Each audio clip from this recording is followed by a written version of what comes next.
Inform human के episode नमो देवई में आज हमारे बीच में ऋचा दीपक करपे हैं। आपका बहुत स्वागत है जी, धन्यवाद। ऋचा समाज सेवा से जुड़े हुए हैं और अलग अलग विधाओं में लेखन के साथ साथ आप कविताएं भी लिखते हैं। आपसे हम विस्तार से चर्चा करेंगे। काव्य की विधा में आप कौन से रस पे कविताएं लिखते हैं? ज्यादातर मैं मुक्त छंद पे कविताएं लिखना पसंद करती हूँ। मुक्त छंद की कविताएं लिखती हूँ और हिंदी में मेरा दिल का कमरा नाम का एक कविता संग्रह प्रकाशित हुआ है। अच्छा। इसके अलावा मराठी में भी कविताएं लिखती हूँ। तो ये दिल का कमरा जो प्रकाशित हुआ, ये कब प्रकाशन हुआ इसका 2021 में प्रकाशन हुआ है। अच्छा। शॉपिजन की तरफ से, और वहीं पर मैं फिलहाल मराठी विभाग प्रमुख और प्रमुख संपादक के रूप में भी काम कर रही हूँ। अच्छा अच्छा। तो दिल का कमरा जो पुस्तक इस शीर्षक से है, इसमें किस तरह की कविता? इसमें मैंने अपने जीवन से जुड़ी हुई कुछ सकारात्मक कविताएं लिखी हैं। कुछ सकारात्मक कविता की एक दो लाइन हमें सुनाइए। जी। रंग रोशनी और महक से भरा मेरे दिल का एक कमरा। जी। रंग रोशनी और महक से भरा मेरे दिल का एक कमरा, जहां गुजरती थी मेरी शामें सुहानी। जी। जहां सूरज की पहली किरण छू जाती थी मेरे गालों को, वह बंद पड़ा था बरसों से। डर, दर्द और घुटन का एक ताला लगा था उस पर। आज खोल दिया उसे मैंने उम्मीदों की चाबियों से। बहुत बढ़िया। झाड़ दिया कड़वी यादों की धूल को जो तस्वीरों पर जमी थी। झटक दिया निराशा के जालों को जो दरों दीवारों पर लटके थे। बहुत सुंदर। अंधेरे को दूर करने के लिए जला दिए अनगिनत दीप। दीवार पर लगे दर्पण में मैंने निहारा खुद को फिर से, और श्रृंगारदान में मखमल की एक डिबिया में सहेज कर रखी सुर्ख लाल शर्म को सजा लिया फिर अपने गालों पर। बहुत सुंदर, बहुत सुंदर। सूरमेदानी में रखी चमक फिर से लगा ली आंखों में। हजार सपनों से जड़ी सतरंगी चूनर ओढ़ ली फिर से। खनकती हुई मेरी हंसी सजा ली अपने ओठों पर।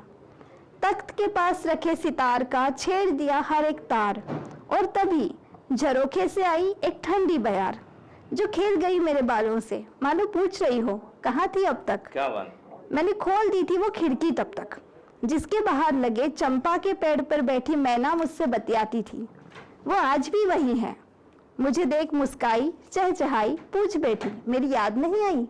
क्या बात। वहीं ऊपर आसमान में मेरा साथी चांद रहता था, झांक रहा था मेरे कमरे में। बोला आखिर लौट आई। आना ही पड़ा, कहकर ली मैंने एक प्यारी सी अंगड़ाई। मेरा कमरा आज भी वैसा ही है, और शायद नहीं यकीनन वैसी ही हूँ मैं भी, वैसी ही हूँ मैं भी। बहुत सुंदर, बहुत बढ़िया। जी, धन्यवाद।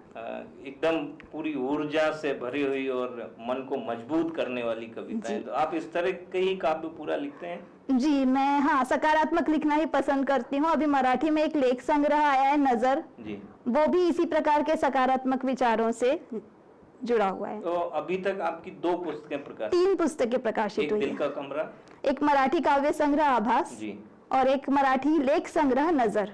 तो कब से लेखन कर रहे हैं?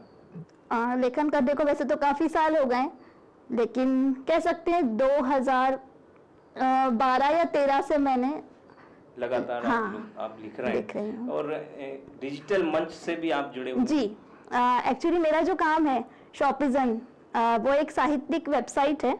अंतर्राष्ट्रीय स्तर पर हम साहित्य का ऑनलाइन और ऑफलाइन प्रकाशन करते हैं, और मैं वहाँ मराठी विभाग प्रमुख हूँ। अच्छा। तो महाराष्ट्र के प्रसिद्ध जो साहित्यिक हैं उनकी अभी तक शॉपिजन के इसमें 350 से अधिक पुस्तकों का प्रकाशन मेरे संपादन में हुआ है। अच्छा, अद्भुत। मतलब आप साहित्य में तो अपनी सेवाएं दे ही रहे हैं, समाज के उत्थान के लिए भी आप काम कर रहे हैं। जी हाँ, समाज के उत्थान के लिए भी मैं साहित्यिक योगदान ही दे रही हूँ, ऐसा कहना अधिक उचित होगा, क्योंकि हिंदी और मराठी को मैं अपनी तरफ से जितना योगदान दे सकूँ वो मैं कर रही हूँ। मध्य प्रदेश मराठी अकादमी की मैं अभी जो राष्ट्रीय निबंध स्पर्धा हो रही है उसकी संयोजक हूँ। अच्छा।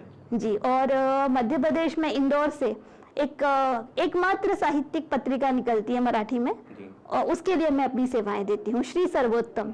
अच्छा जी। अच्छा, भविष्य में अब अभी जैसे एक पुस्तक का आपने हिंदी में भी प्रकाशन हुआ, तो अभी और आपकी योजना है कि कोई जी, पुस्तक एक और? किताब पर काम चल रहा है मेरा। जी। वो एक बहुत ही अच्छा, मतलब शायद लोगों को पसंद आए। 90 के दशक में जो हमारा जीवन था, मतलब जब मोबाइल नहीं थे, और हम उस एरा के लोग हैं जो हमने मोबाइल के पहले का भी युग देखा है और मोबाइल के बाद का टेक्निकल एडवांसमेंट भी देखा है। तो 90 की यादों से जुड़ी एक किताब जल्दी आने वाली है। ये बहुत रोचक विषय है, 90 जी। की यादों से जुड़ी हुई। और मुझे लगता है कि ये इसके लिए जितना आपको इंतजार है उतना आपसे जुड़े हुए लोग भी इसको इंतजार कर रहे हैं, जी। ये आना चाहिए। धन्यवाद। बिल्कुल, तो इन्फॉर्म ह्यूमन टीम भी इंतजार कर रही है जब जी, आपकी धन्यवाद। पुस्तक आ जाएगी तो हम एक बार फिर इसी तरह बैठ के उस पुस्तक पे भी चर्चा करेंगे। आपको बहुत शुभकामनाएं। बहुत जी, धन्यवाद। Thank you.